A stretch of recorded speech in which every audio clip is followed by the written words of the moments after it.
Pakistanis, given the fact that they have a huge political problem right now, they have a huge security crisis right now on their hands. They have Hmm. the economy is completely finished. Given Right. all of that, would the Pakistani state be able to handle a default like situation?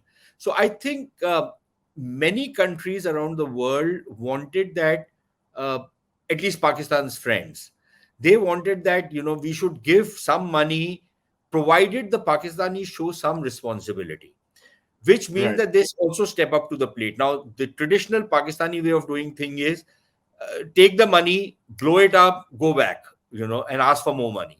And that's been the revenue model of Pakistan for at least the last few decades. This time Hmm. around, I think everybody has put a full stop to that. Hello and welcome to the Gist on StratNewsGlobal. I'm Ramananda Sengupta, and today we are going to be talking about Pakistan.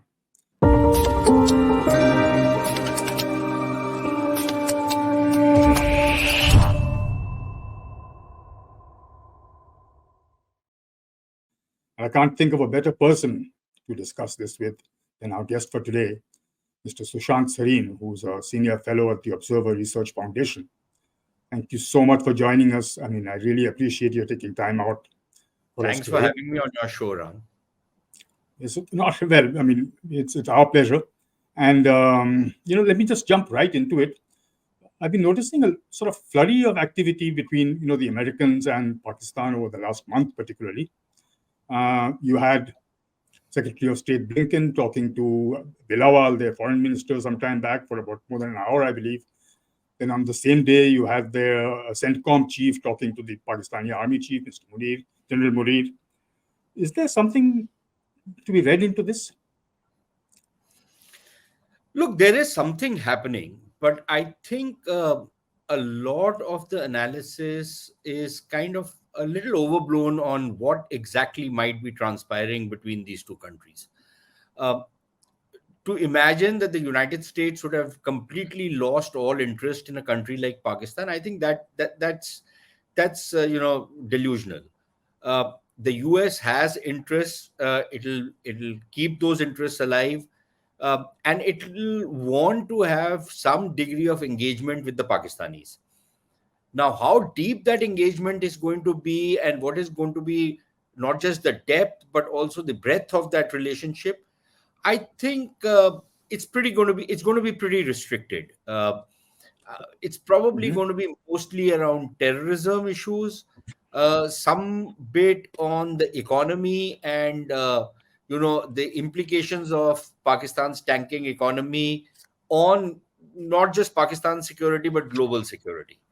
And Uh-huh. I suspect that one of the reasons why the IMF loan was given this time around, virtually Mm-hmm. at the very last minute, was partly because, if you talk to the Europeans, you talk to other people, there are a lot of concerns that, look, if uh, the Europeans, for example, are not able to handle even the refugee flow from the Middle East. But what happens if a country with a population as big as virtually the entire Middle East starts going under? Then how do you Mm-hmm. stem the flow of refugees into Europe? Not that whether that's a rational fear or irrational, whether there will be millions of people making a beeline for Europe. I think that's a little far fetched, but try explaining that to the Europeans. Uh, so Mm-hmm. I suspect that has also played some role. So I think it's a combination of things: the economy, security, terrorism, and perhaps some element of geostrategy also, on how far the Pakis are going to go with the Russians, the China factor, which is in the region. Right. So I think it's going to be a combination of these issues, which is why the Americans are engaging the Pakistanis. But beyond that, if anybody thinks that Pakistan is either going to intercede like it did in the late 60s between the US and China, I don't think you need Pakistan for that anymore, Mm-hmm. because the Americans have direct lines of communication with the Chinese. I don't think the Mm-hmm. Americans have the Pakistanis for interceding with anybody. So I don't see much utility for Pakistan going forward. Its only utility right now is its nuisance value. And perhaps to some extent, the Americans are trying to limit that. Oh, okay. I mean, that's reassuring to know, because if you're talking refugees, we would have been the first to get worried, I suppose, if something happened there in that sense. No, but Ram, on that, we are in denial. I would agree with you that we need to look at this issue. We need to work out, and I've been saying that uh, for almost 20 years now. I don't want to, blow my own bugle on this, but but the fact is that even now, when you start talking to very senior people in government, there is an element of denial that why would anybody come into India? You know, India is not going to be a place that they're going to be looking forward to becoming. And my question is that, look, if things really go down south really badly, then Mm-hmm. people will go to whichever place they can find some refuge. And given the fact that all the population centers of Pakistan straddle your border, it's Right. much easier to walk across 100 kilometers into India than to walk 5,000 kilometers to Europe or the Middle East or any other place, which are Uh-huh. probably far better managed and which will probably be able to stem the flow of the refugees much better than what we can do. Out here, they can come and many of them can simply disappear, and we Mm-hmm. won't have any idea. How many of us know how I mean, many that's already been happening, right? or how many Rohingyas have come into this country? So Right. that's the way it is. So I think there is an element of denial in India. I'm not saying that uh, it'll happen. What I'm saying is that we should at least game it. We should at least have Oh, some preparation that definitely. if such a situation was to come, what are we going to do about it? I don't think there is any right now.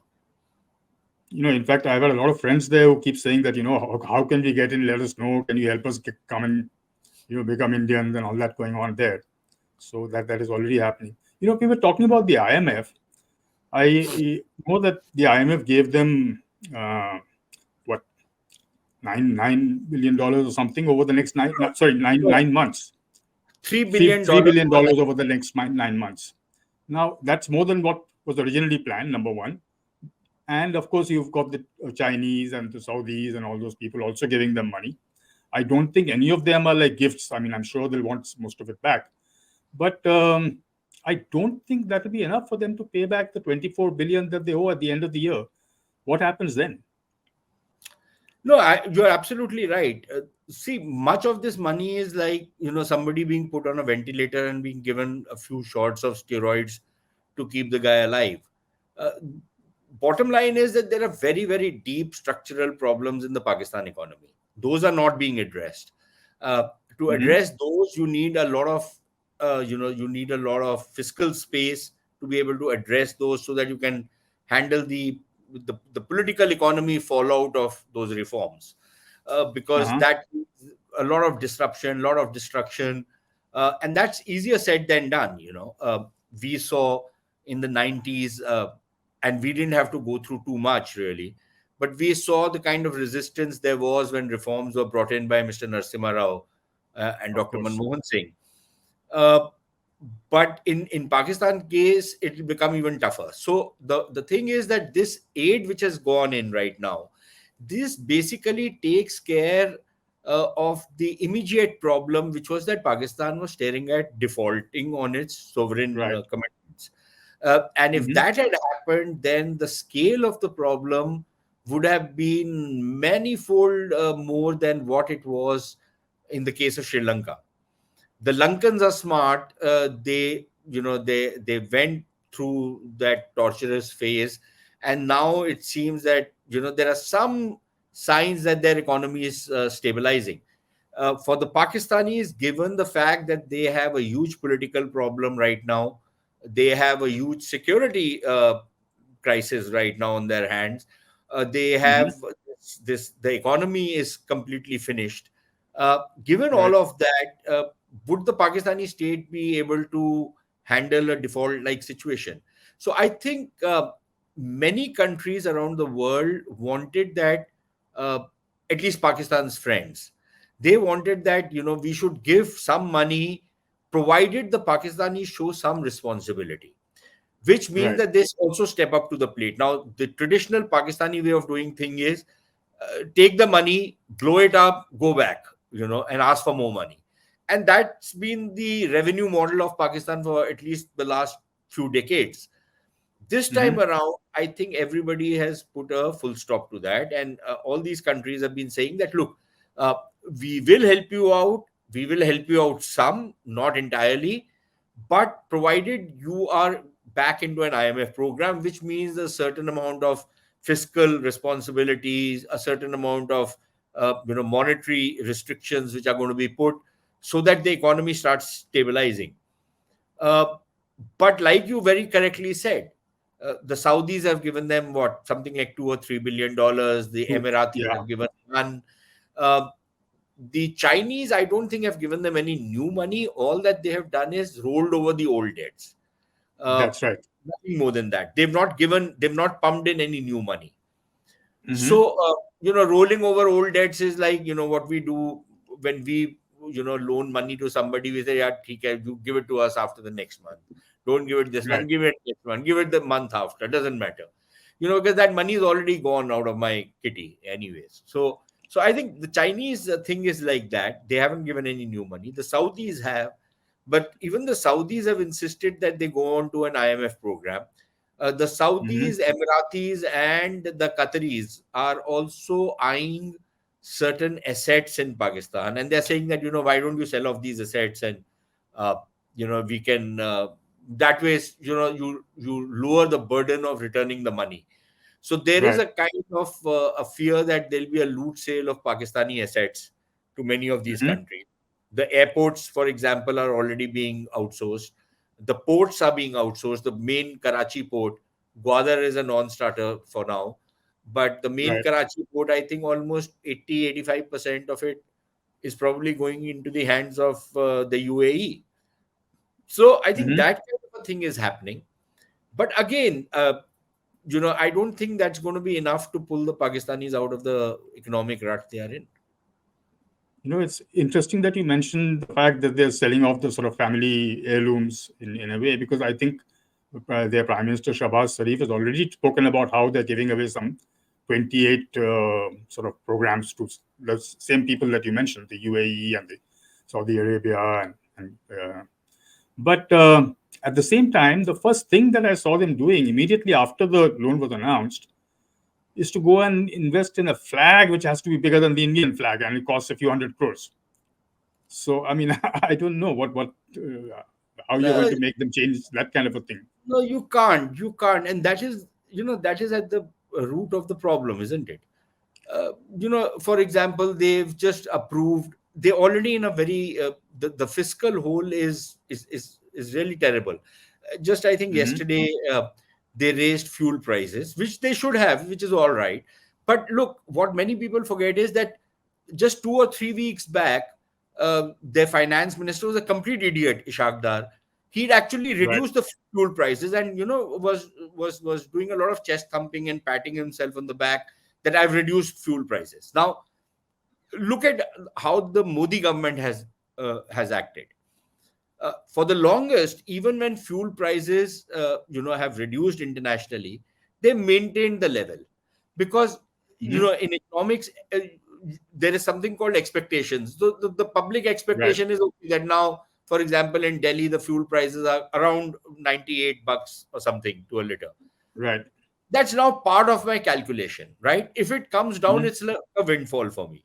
If it goes up marginally. But Right. that gap bit, the government acquires enough revenue to ensure that if there's a temporary spike in oil prices, they don't need to raise the prices.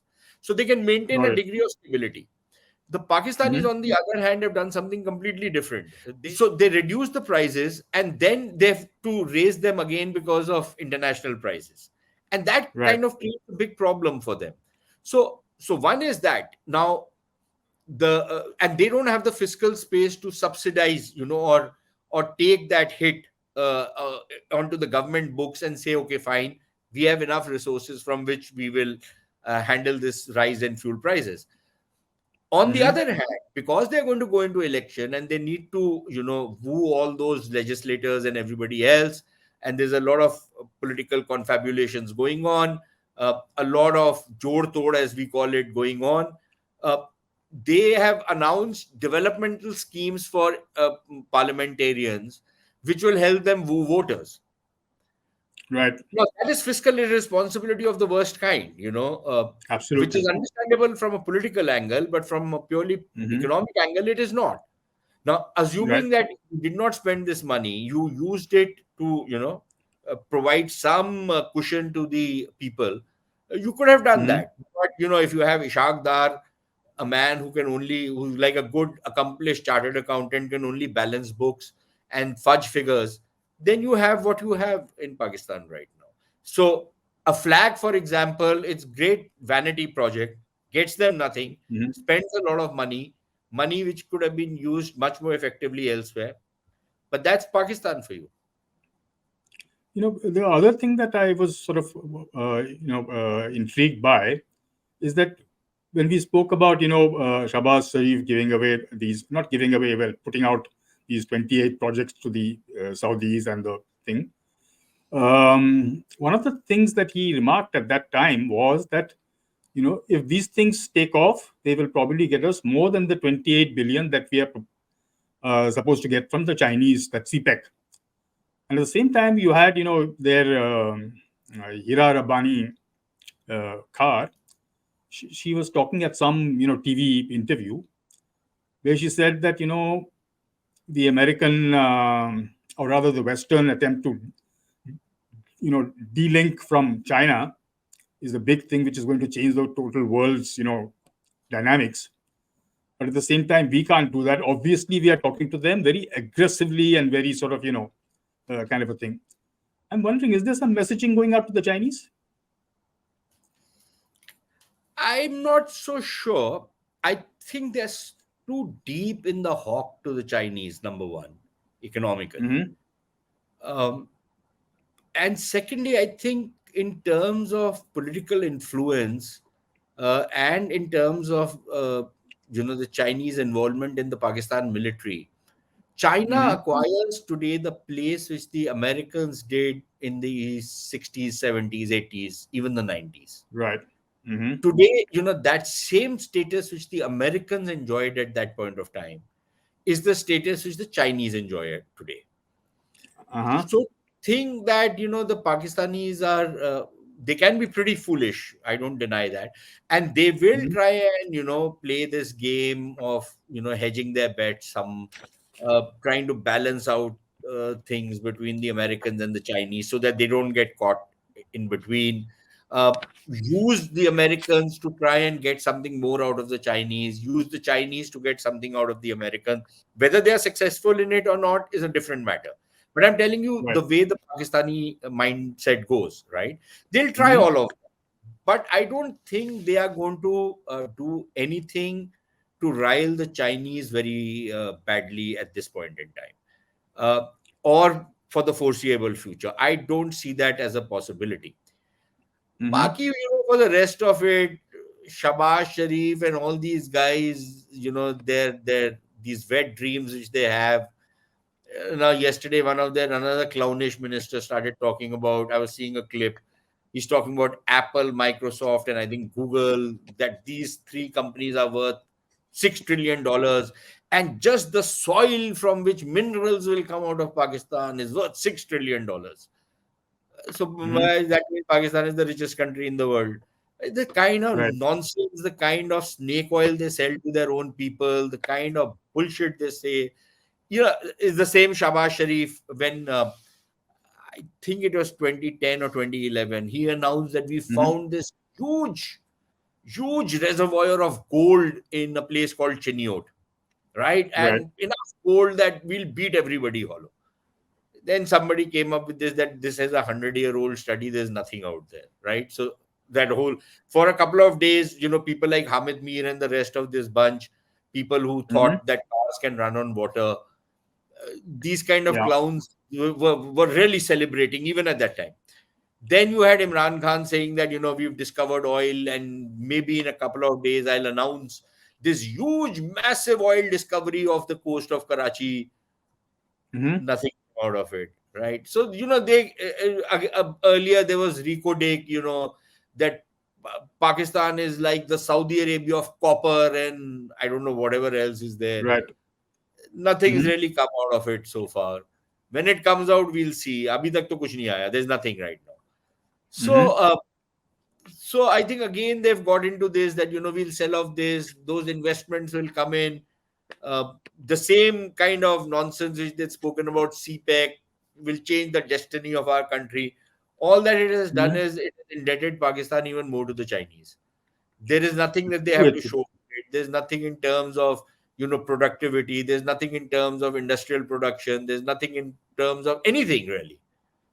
Mm-hmm. So there is this typical snake oil which is constantly sold. A lot of people get impressed with it, but how does it work on the ground? It doesn't. There's nothing on the Because, ground. that's true. But another thing that I've been noticing for a while, I mean, ever since I sort of started trying to understand these guys, is that whenever they have a huge crisis, the first thing that they come and say is that if the government falls and if there is instability, some mad mullah will probably lay their hands on a nuclear weapon and ask, let's see how loud a bang this baby makes. And so it's best that you support me, otherwise there's going to be mayhem in the whole region. And if that fails, usually that hasn't failed, the next thing is that, look, you guys are not helping us, so we need to do something. So I might just give my nuclear arsenal or secrets to the Saudis or somebody. That's the next step that I've noticed that they do. How long do you think they can play that game? I mean, is that a Yeah, I think this game was summed up in Strobe Talbot's book, if I mistake it not, where mm-hmm. he said, the Pakistanis are past masters. When they sit across the table, they negotiate with a gun pointed at their own head to scare the Yeah. negotiator. So basically, you can sum up what you said in one sentence. That's their negotiating strategy. They've Uh-huh. been doing it to death, and I would say fairly successfully, not just with the West, but Mm-hmm. they've done it with India as well. Whether it was Ayub Khan, help me, otherwise the mullahs will take over. Bhutto comes, Right. help me, otherwise, the right wing, the army, mullahs, everybody will take over. Every single guy has sold us that lemon also, right? And we have Mm-hmm. bought it. There are enough people in this country.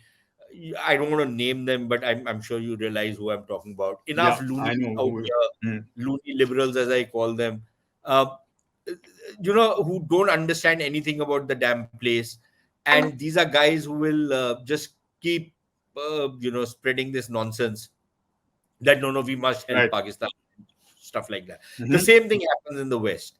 And Mm-hmm. and I think what is happening, however, given the kind of toughness that the IMF and the Western countries have shown this time around, I Mm-hmm. suspect that game is more or less run its course. A lot of people are now saying that yes, I think the time has come to call Pakistan's bluff, and that is a scary thing for the Pakistanis because look, this business that okay, we'll go and sell our nuclear weapons, right? Right. The day they do it, you wait and see what happens to them. The country will not Mm-hmm. survive. There are enough forces in the world who will make sure that this country folds over, regardless of the cost. In terms of the human cost or uh, whatever other costs they have to be paid, they'll make mincemeat out of them. I'm sure the Uh-huh. Pakistanis also realize it. So I think so that bluff is going to be called sooner rather than later. It's already being called because this Uh-huh. time the IMF pushed them right till the wire and gave them no Right. concession, none whatsoever. Right. Mm. So I think that strategy is not going to work for very long. Mm. You know, I think we're running out of time a little bit, but let me just ask you something that we should have, talked about a bit earlier on this. Elections are happening, and Shahbaz Sharif recently Are they? said that. Are they happening? Sorry? Are they Well, that's happening? he You well, seem to he be said that very confident. well, he said that end of the month I'll hand over power to the sort of caretaker government and all that. even though they are fighting over who will head that government still. But what I was wondering is he then made some statements about how he's willing to work with India for development of the region. And along with statements like, if we win, my brother Nawaz will come in and take over as PM and stuff like that. Is something that can be just handed over. Thing. But regardless of whoever wins or whoever sort of loses in this election, do you think anything will change in our bilateral relationship, or should we even I, expect that? Ram, I'm very skeptical about that changing. I look, Mm-hmm. you have to understand the context in which Shahbaz Sharif said what he said. I think it was yesterday, if I'm not mistaken. Mm-hmm. He was addressing a conference in which a lot of international delegates had also come. So he was Right. trying to show that, look, we are very reasonable people. We are people who want good relations. We want connectivity. We want, that the entire shebang. That's what he was selling to them. And he was probably bringing in the India factor as, something to say that, look, we are the guys, we want to do this, but, the Indians, it's up to them. We are a nuclear weapon power. Have you ever heard Modi talk about I'm a nuclear weapon power? We have so many problems with True. the Chinese. Have you ever heard any Mm-hmm. Indian say that we are a nuclear weapon state? So that Yeah, typical it's nonsense which the Pakistanis keep spouting, Shahbaz Sharif comes out with that. But we are very responsible country. We don't, we cannot even imagine. So at one level, you continuously bring in nuclear flashpoint, which is a kind of a threat which you are using. And then you say, but we absolutely. cannot even imagine that something will like this will happen. So this is the kind of nonsense these guys keep spouting all the time. And but he was trying to put this best foot forward to the international investors, audience, which was there. This is one. Secondly, if at all they were genuinely serious, then these kind of proposals, Ram, don't come in these kind of conferences. These Mm-hmm. kind of things happen quietly. There's quiet diplomacy, and then you take certain steps, so that it comes out in the public. Right. So this business of speaking through the media, they had a finance minister before Ishaq who had tweeted something and expected that the government of India will change its policy on the basis of that guy's tweet. And he didn't last in his own job for more than a couple of weeks after that.